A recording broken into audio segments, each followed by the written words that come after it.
মানুষ আগামীকাল বাঁচবে কিনা তারই কোনো গ্যারান্টি নেই, কিন্তু সে মানুষটি ব্যস্ত হয়ে আছে কাউকে বদনাম করা যায় কেমন করে, কাউকে ঠকানো যায় কেমন করে, কাউকে নিচু করা যায় কেমন করে, কারোর সঙ্গে বিশ্বাস নিয়ে খেলা যায় কেমন করে, কাউকে ঠকিয়ে নিজে জিতে যাওয়া যায় কেমন করে। এই চিন্তা নিয়ে সে মানুষটা ব্যস্ত যে আগামী 10 মিনিটে বেঁচে থাকবে কিনা এই নিয়েও সন্দেহ আছে, আগামীকাল সে দুনিয়ায় থাকবে কিনা এই নিয়েও সন্দেহ আছে। অথচ সে সারাটা দিন ব্যস্ত ধোঁকাবাজি নিয়ে, সারাদিন ব্যস্ত চিট নিয়ে, সারাদিন ব্যস্ত বদনাম নিয়ে। এই জন্য আমি সবাইকে একটা কথা খুব বিনয়ের সঙ্গে আবদার করতে চাই যে আজ থেকে কারো বদনাম করবেন কেমন করে এই চিন্তা বাদ দিয়ে দেন, কাউকে ছোট করবেন কেমন করে এই চিন্তা বাদ দিয়ে দেন, কারোর সঙ্গে চিট করবেন কেমন করে এই চিন্তা বাদ দিয়ে দেন, কারোর সঙ্গে চালাকি করবেন কেমন করে এই চিন্তা বাদ দিয়ে দেন। আপনার চিন্তা হবে জাস্ট আপনার কবর নিয়ে, আপনার আখেরাত নিয়ে। এখন এই মুহূর্তে বসে জাস্ট একটা হিসাব করেন যে আপনি যদি আগামী 10 মিনিটের মধ্যে মারা যান, যদি মালাকুল মউত আপনার সামনে চলে আসে, are you ready for the death? Have you prepare yourself for it? আপনি কি মৃত্যুর জন্য প্রস্তুত আছেন কিনা?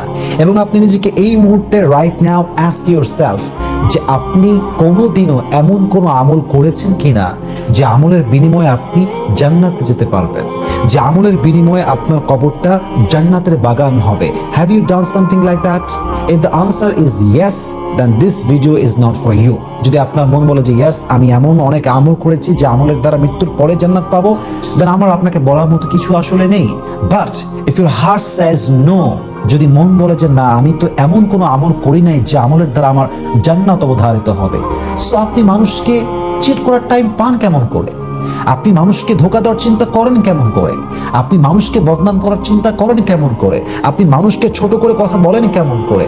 আপনি মানুষের নামে অপরের কাছে গীবত করেন কেমন করে? when you have no guarantee that you will enter the paradise.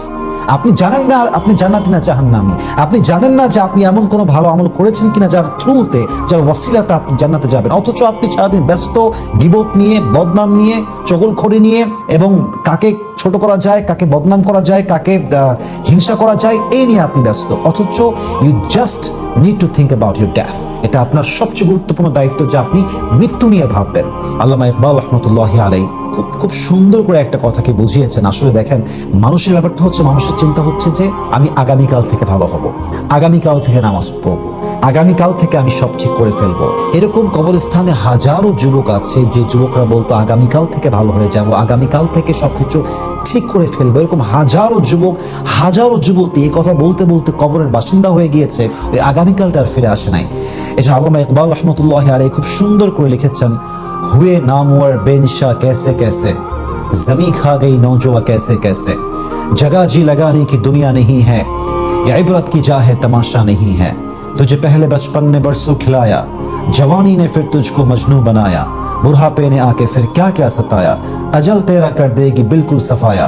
ये जगह जी लगाने की दुनिया नहीं है, ये इबरत की जा है তামাশা নেই হ্যাঁ। এই দুনিয়ার জীবনটা বদনাম করার জন্য নয়, কাউকে ছোট করার জন্য নয়, খেল তামাশার জন্য নয়।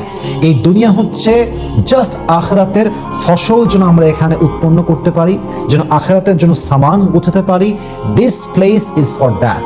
এই দুনিয়ার জীবনটাই হচ্ছে একটাই উদ্দেশ্য, ওমা খলাকতুল জিন্না ওয়াল ইনসা ইল্লা লিয়াবুদুন। অতএব এটা তামাশার জায়গা নয়। মানুষকে চিট করার চিন্তা ছেড়ে দেন, ধোঁকাবাজির চিন্তা ছেড়ে দেন, মানুষের নামে গীবত বদনাম ছেড়ে দেন। আপনি আপনাকে নিয়ে ভাবেন যে আপনার অবস্থা আসলে কতটা শক্ত করেছেন আপনি কিয়ামতের জন্য। সো প্লিজ, সবার জন্য একটাই আবদার, প্রিয় ভাইরা, নিজেকে নিয়ে ভাবেন, নিজের মৃত্যু নিয়ে ভাবেন, নিজের সারা জীবনের আসল ঠিকানা কবর নিয়ে ভাবেন। দেখবেন যে আপনি শান্তিও পাবেন, আপনার আমল নামাও ভারী হবে, এবং পাশাপাশি আপনি অনন্ত চিরকাল সুখের যে জায়গা আখিরাত, সেখানে গিয়ে আপনি একজন জান্নাতি মানুষ হবেন ইনশাআল্লাহ।